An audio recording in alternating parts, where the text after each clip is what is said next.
Hello and welcome to episode 4 of Answers on a Podcast Please, the podcast where we get to know more about the Wesley congregation.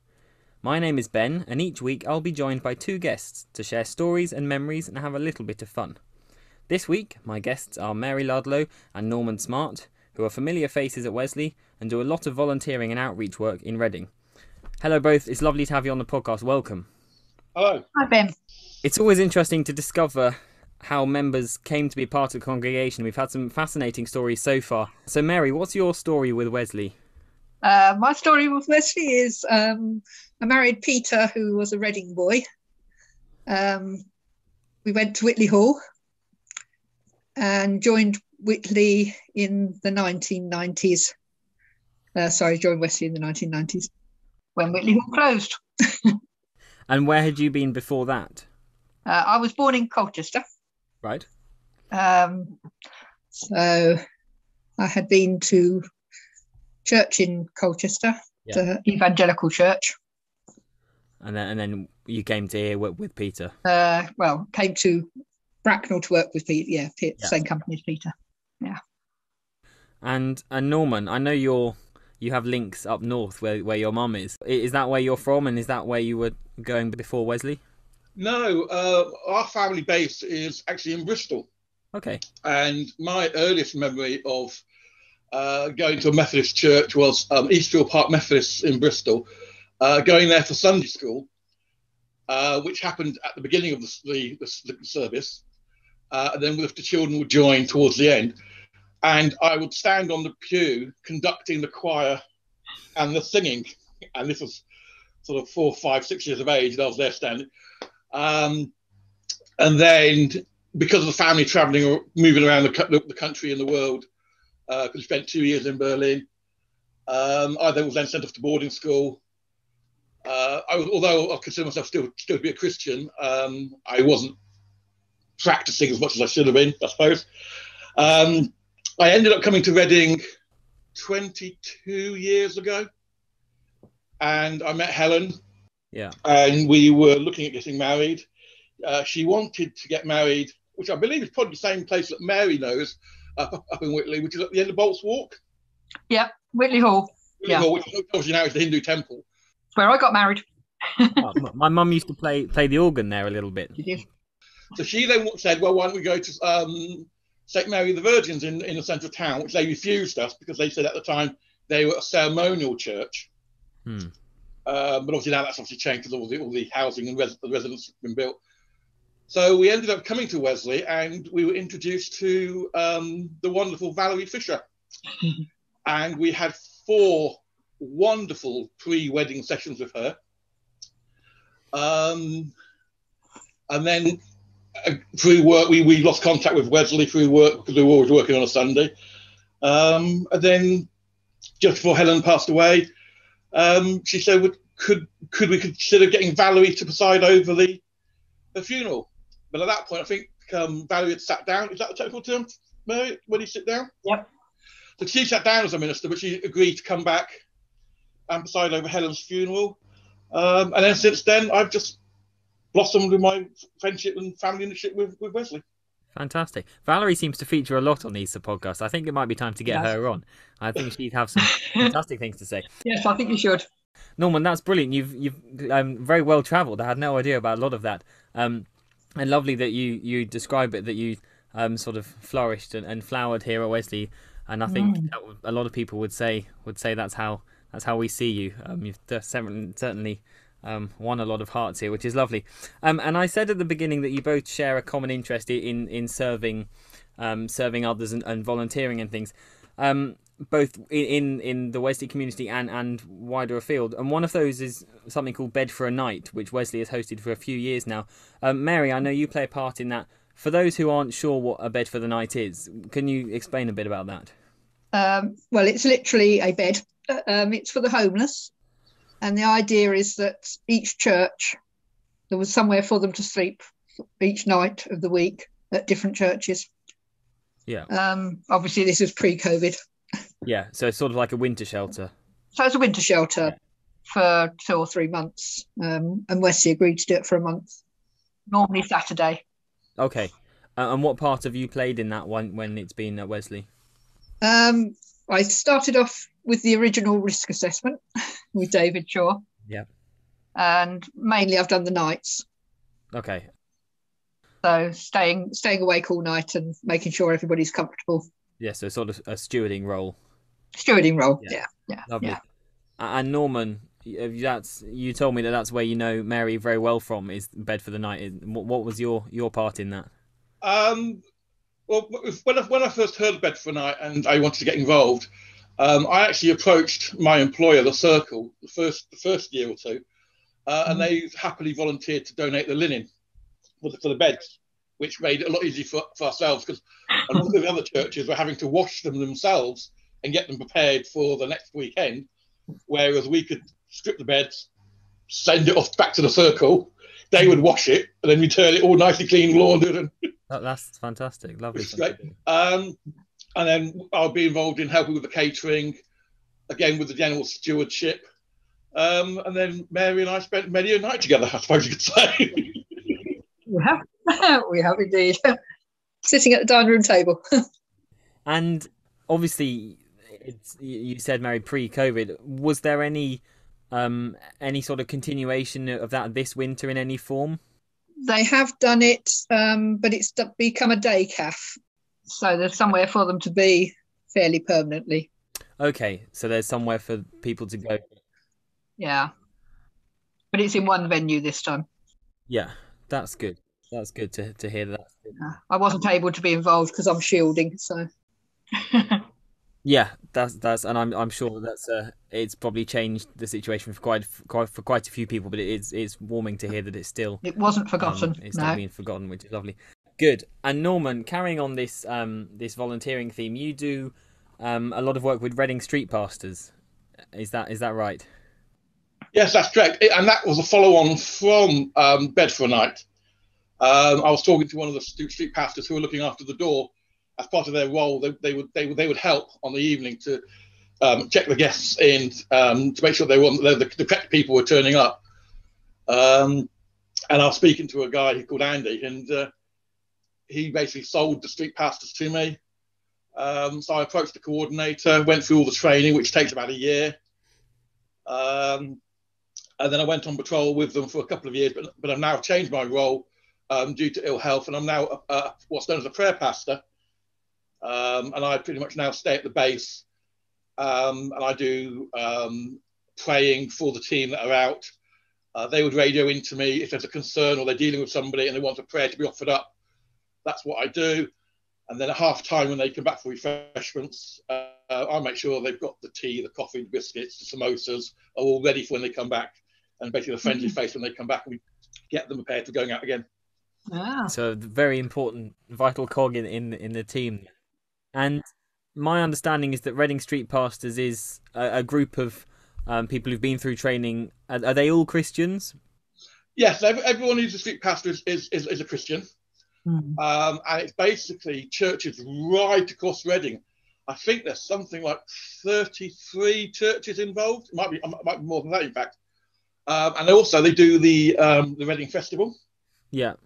They have a couple of tents at the Reading Festival, and they do thousands and thousands of people during the festival. Look at the tea, coffee, a place of comfort. They use it as a meeting point if they get lost from their friends. They know where to go to meet up.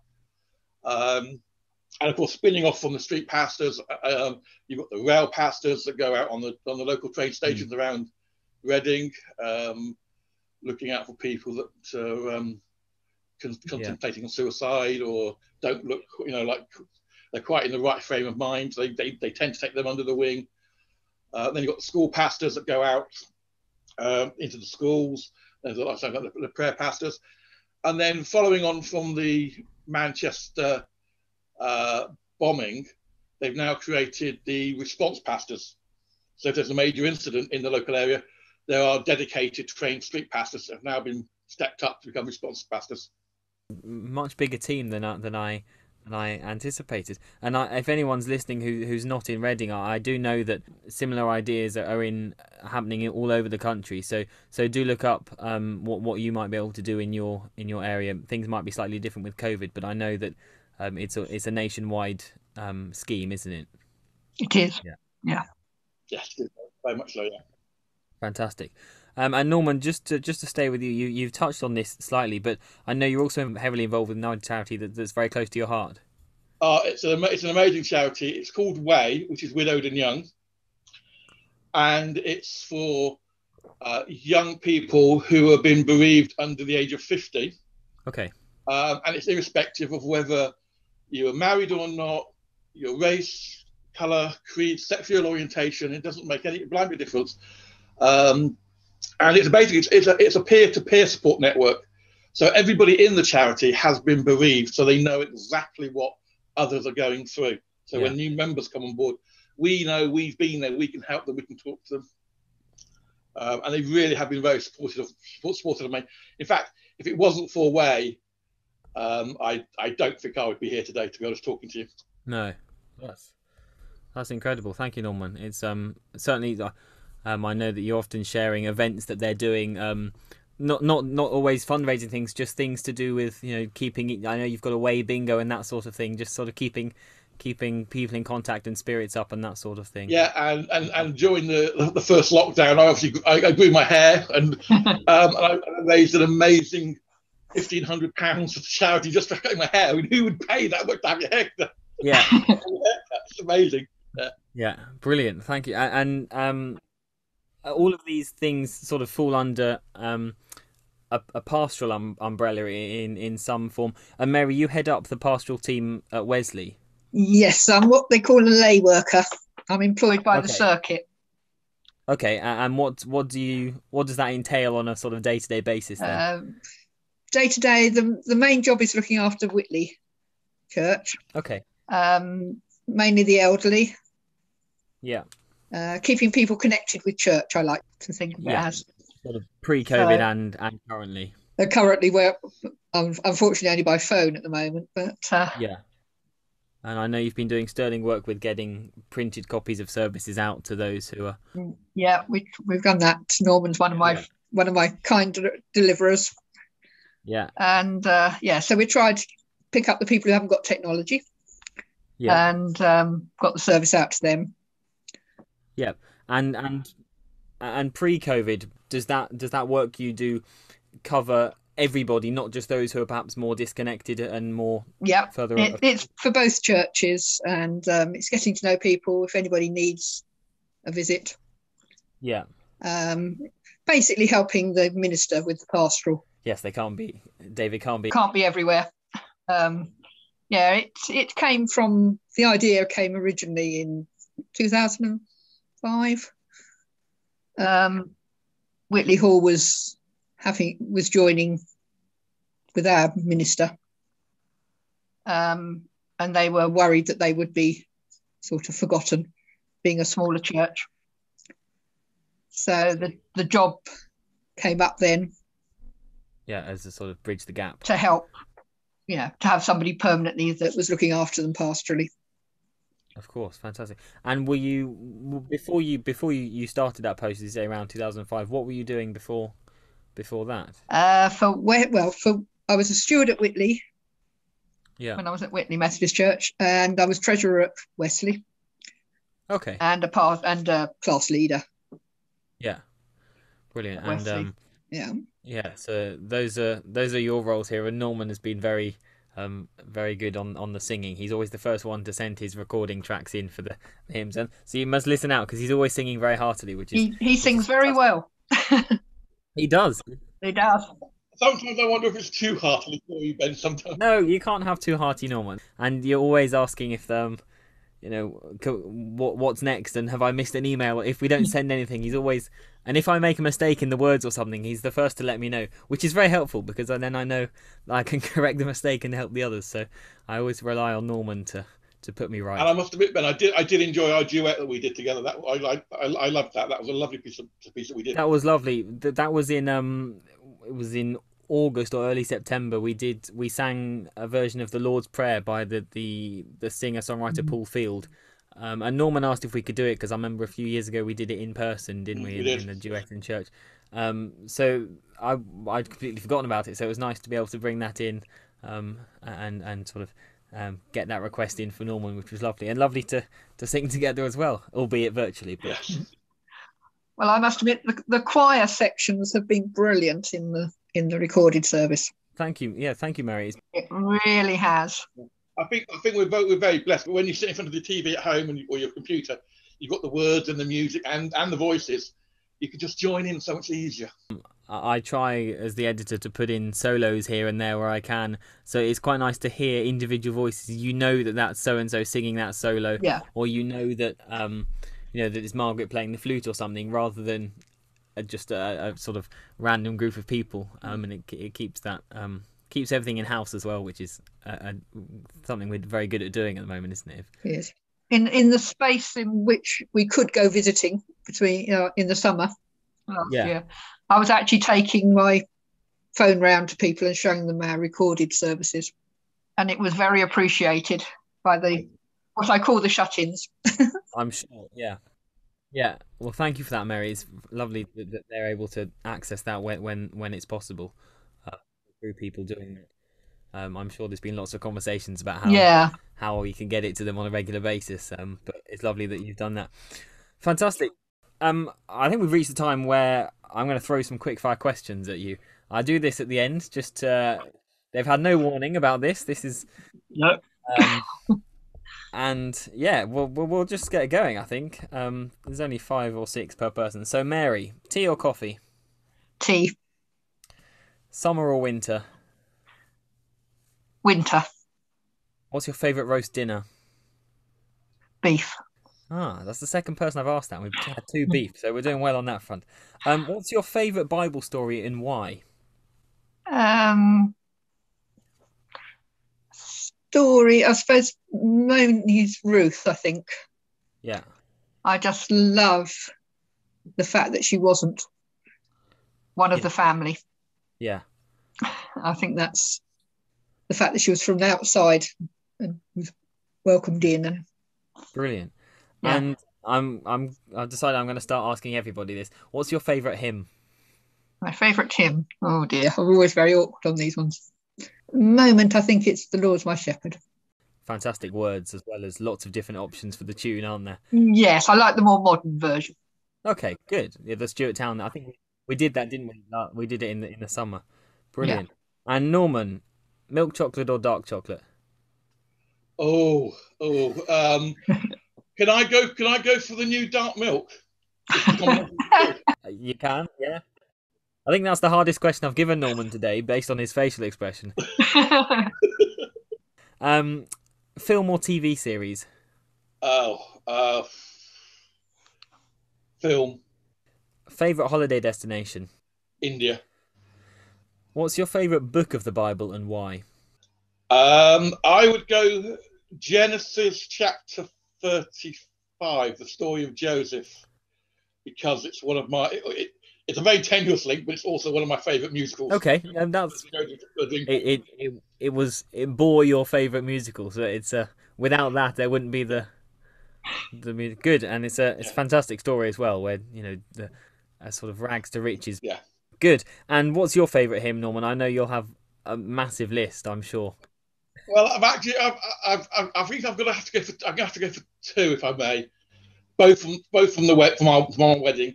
All Things Bright and Beautiful, which was Helen's favourite hymn, and One More Step Along the World I Go. Brilliant. For me. We've done One More Step so far, haven't we? Yeah, we have. Yeah. That was one of 2 school songs we had in my primary school. I went to White Knights, so our school song was When a Knight Won His Spurs. But at the end of year assembly, the leavers assembly, they always did One More Step Along the World I Go and When a Knight Won His Spurs. And every year, even if I wasn't leaving, I cried at those songs. The year I left, they didn't do them, so I didn't get to cry the year I left. I was very disappointed. No. One More Step was always the Sunday school hymn when the children went up to the next Sunday school class in my day. Right. Yeah. Well, at Whitley Hall. Yeah, at Wesley. Yeah. Fantastic. Well, we might. You should keep a listen out. Some of these hymns might appear in our recordings. Norman will get to sing them all, so he'll look forward to that. Good. Well, that just leaves me to say thank you to Mary and Norman for joining me today and for sharing some of your experiences with me and also the wider church.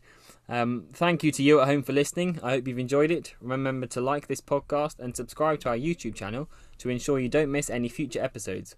You can also keep up to date with all the goings on at Wesley via our Facebook, Twitter and Instagram pages by searching Wesley Methodist Church Reading or by visiting www.wesleychurchreading.org.